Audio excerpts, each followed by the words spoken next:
Olá, meu amigo, minha amiga, sejam bem-vindos a mais um Portal do José, hoje trazendo informações muito importantes e revelações em meio a essa tragédia que está atingindo o estado do Rio Grande do Sul, o povo gaúcho e, reflexamente, todos nós que estamos acompanhando pelos noticiários o que está se dando lá no Rio Grande do Sul e também com muita indignação o comportamento de verdadeiros abutres que nunca fizeram absolutamente nada para mitigar, para minimizar aquilo que está acontecendo no estado do Rio Grande do Sul e agora estão apenas atrapalhando, fazendo uma série de situações que não ajudam em absolutamente nada.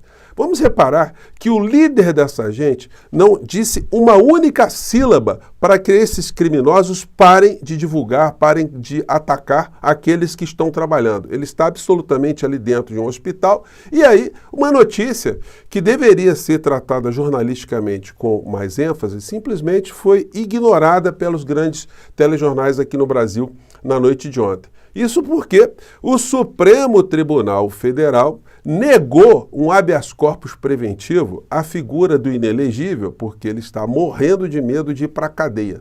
Agora, o mais surpreendente no meio dessa história é que o relator desse pedido de habeas corpus que foi negado foi o ministro Nunes Marques, bolsonarista. Isso indica muitas coisas. Eu vou trazer aqui para vocês algumas cenas, algumas revelações de situações que estão acontecendo no meio dessa história toda, mas antes de mais nada, quero convidar você que está chegando agora ao nosso portal e ainda não nos conhecer para que você se inscreva aqui conosco, venha participar das nossas atividades, no nosso chat, mande seu joinha, mande seu comentário e se gostar, compartilhe e recomende os nossos vídeos, tá legal? E também, se puder, se inscreva aqui no nosso clube de membros, você que é muito bem-vindo e muito bem-vinda. Gente, vamos aqui a algumas situações muito importantes que vale a pena a gente sublinhar, né? Em primeiro lugar, chamada aqui do nosso papo, né? Nunes Marques vota contra habeas corpus para barrar eventual prisão de Bolsonaro. O Supremo Tribunal Federal começou a analisar nessa sexta-feira, ontem, um pedido de habeas corpus que busca evitar uma eventual prisão do ex-presidente Jair Bolsonaro por tentativa de golpe de Estado. O relator da matéria, ministro Nunes Marques, votou contra a solicitação. Isso está no canal o consultor jurídico, né, que lida com questões jurídicas.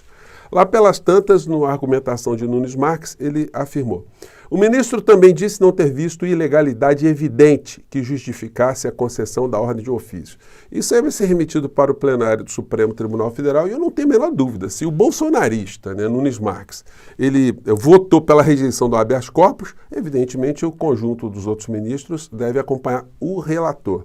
Moral da história: o Bolsonaro não terá nenhum tipo de impedimento caso surja uma decretação de uma prisão preventiva ou por outra natureza em função de tudo aquilo que aconteceu no Brasil. Pois bem, então esse é um fato, né? Deveria ser minimamente mencionado ontem pelos grandes veículos de comunicação. No entanto, isso não aconteceu. Nós estamos ainda muito envolvidos com o que está acontecendo no Rio Grande do Sul e vendo todo tipo de lacaio, vigarista, espertalhão, bandido e com uma situação que eu quero chamar a atenção de vocês. Nada disso estaria acontecendo com essa intensidade, esses insanos, criminosos nas redes sociais, se desde o começo eles fossem combatidos pelos grandes veículos de comunicação, alertando a sociedade o que é que estava acontecendo.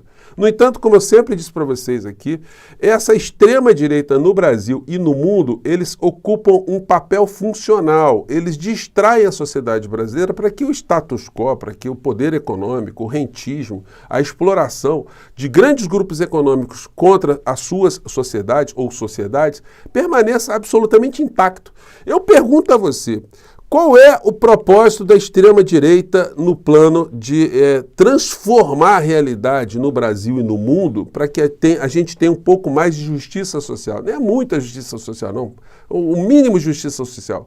Nós estamos vendo lá na Argentina um psicopata que chegou à presidência da República, ele ataca essa expressão justiça social. E, assim, de uma forma muito aberta, né? Ou seja, ele representa ali, ele dá voz ao que pensam exatamente os detentores dos grandes grupos econômicos no Brasil e no mundo, né? Enfim. E aí, ontem esse Oeste Sem Filtro deu espaço aqui para o Elvis Presley Cover, que é prefeito de Farroupilha, que protagonizou aquelas cenas lamentáveis, né?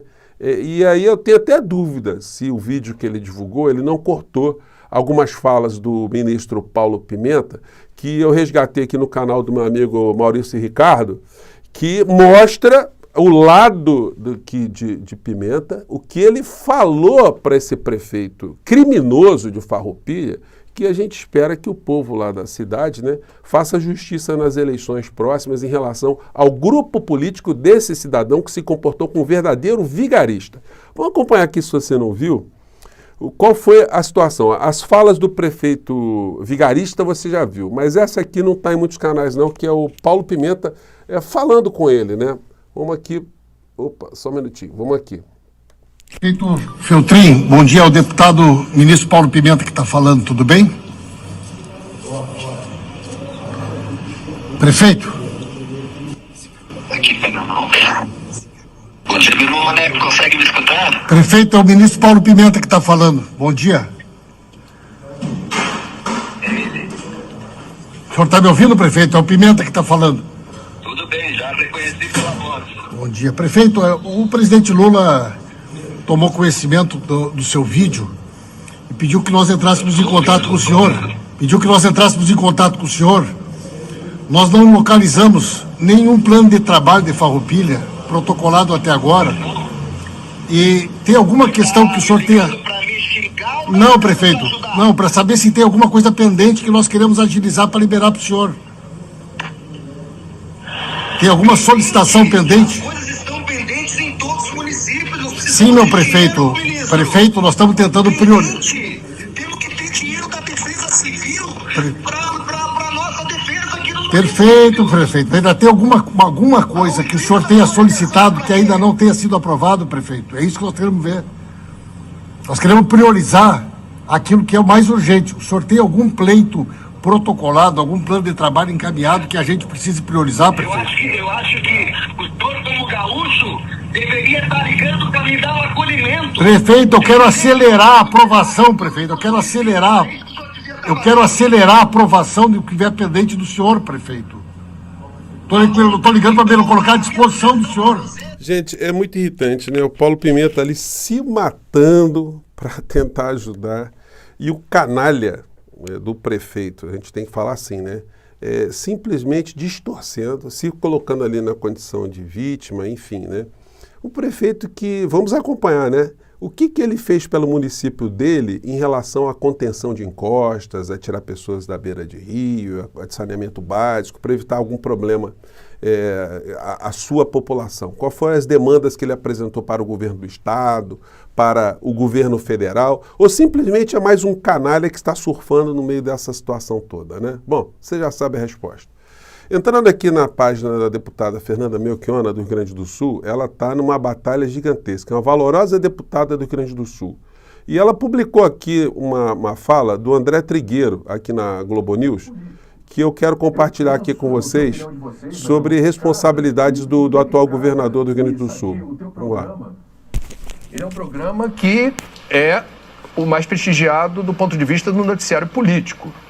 Eu penso, eu não sei a opinião de vocês, mas eu vou manifestar a minha, o que está acontecendo nesses dias no Rio Grande do Sul precisa ser entendido como uma, eu diria, ruptura na maneira usual e protocolar com que os tomadores de decisão em diferentes níveis administrativos da política brasileira lidam com situações como essa.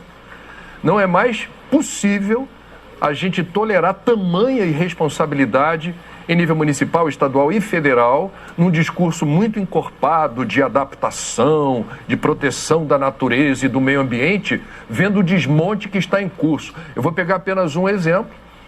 O atual governador do estado do Rio Grande do Sul, ele no primeiro mandato, 2019, operou nesse estado o maior desmonte das políticas protetivas do meio ambiente que foram definidas em 9 anos de intensos debates com diferentes setores da sociedade que constituiu o Código Ambiental. E isso foi demolido, isso foi completamente exaurido. Alguém haverá de dizer, mas se essa política não fosse alterada, essa tragédia deixaria de acontecer? Não, essa tragédia foi monumental, ela está sendo colossal. Mas o impacto possivelmente seria menor, menos perdas, inclusive de vidas, maior capacidade de você reter esse aguaceiro. E para terminar, essa semana em nota o governo do estado alegou que estava apenas compatibilizando a política estadual com a política federal de então. A política federal de então era conduzida pelo antiministro Ricardo Salles, que foi aquele que operou o maior desmonte da história da República Federativa do Brasil na área do clima e do meio ambiente. Não me parece que tenha sido um ajuste feliz. Isso é lamentável. Estou citando apenas um exemplo. Gente, então, muito oportuno, né, ela ter colocado isso na página dela, que ajuda a desmascarar bastante, né? Ela também colocou aqui desmentidos do Jornal Nacional em relação a fake news. Vamos compartilhar aqui com vocês. Duas publicações que circularam muito, enganando a população e prejudicando a compreensão da tragédia. Numa das mentiras, um vídeo mostra um trator dentro de um galpão com doações na cidade gaúcha de Encantado. A publicação afirma que mantimentos que deveriam ir para pessoas que precisam estão sendo destruídos. As imagens são, na realidade, de setembro do ano passado, durante outra enchente. Nada a ver com a tragédia de agora. Gente, então, a gente vai ver uma enxurrada, né, de fake news, de mentiras vindas dessas criaturas todas. E a deputada Fernanda Melchiona está tocando também numa questão fundamental, que são as dívidas, no caso a dívida do Estado do Rio Grande do Sul, com a União e com outros organismos também, que deve ser suspensa para que o Estado possa ser reconstruído. Isso fará também alguma situação para ser jogada ao debate público. Bom, o governo federal, se ele condescender com isso, o presidente Lula, o ministro Haddad, enfim, considerarão ali que o Estado está numa situação caótica e precisa de recursos. Ora, por que não se usa esse mesmo princípio para se renegociar a dívida federal com os organismos, com os credores, também diante de uma situação como essa, né? Fica aí uma questão que a gente vai voltar aqui novas vezes para tocar. E a extrema-direita, a gente pega aqui os canais da extrema-direita, eles estão dizendo que dentro dessa linha bolsonarista, né, que essa calamidade toda ela foi planejada, ela foi estruturada para justamente se ter um governo mundial, enfim, aquela patifaria toda, mas está sendo reproduzido pelos grupos de extrema-direita aqui no Brasil, né? Enfim, as situações são as mais patéticas. A gente pode encontrar, inclusive, a reprodução desses vídeos aqui em canais aqui como do Nicolas Ferreira, né? Com essa senhora aqui falando, olha, veja lá o vídeo do fulano de tal alertando que isso tudo está sendo montado propositadamente.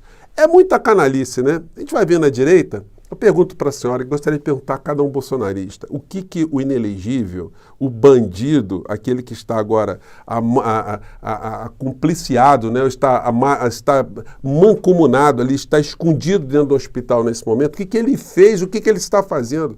Por que ele não faz uma declaração, enquanto um líder da extrema-direita, para vocês pararem de atacar criminosamente as pessoas que estão ajudando? O que fez o inelegível para vocês agora estarem dizendo, tá vendo, no governo Bolsonaro foi feito isso, aquilo outro, ele lutou a favor do meio ambiente e esse governo está destruindo tudo. É exatamente o contrário. O que nós tivemos aqui foi um desmonte durante 4 anos daquilo que estava sendo feito com muita dificuldade aqui no Brasil e agora eles estão posando aí apenas de críticos no meio dessa história. As matérias são infindáveis, né, mostrando aqui o desmonte, a desgraça no plano ambiental que aconteceu no Brasil, de figuras que seguem exatamente aquilo que eu comentei com vocês há pouco, né? O negacionismo climático, o negacionismo do que está acontecendo no planeta visa proteger interesses econômicos dos grupos que não querem alterar, não querem recuar, não querem se adaptar em nenhum átomo para que o planeta fique melhor, para que a gente viva melhor, que a gente tenha menos crises no nosso planeta, né? Enfim, e que isso tudo está em contraposição, né, aos interesses dessa gente toda, né? Gente, eu fico por aqui, mais tarde a gente volta, tem muita coisa acontecendo, mas esse fato deveria ter uma menção, né? Habeas corpus a favor de Bolsonaro negado pelo Nunes Marques não é coisa para passar despercebida não, né? Um grande abraço, tchau.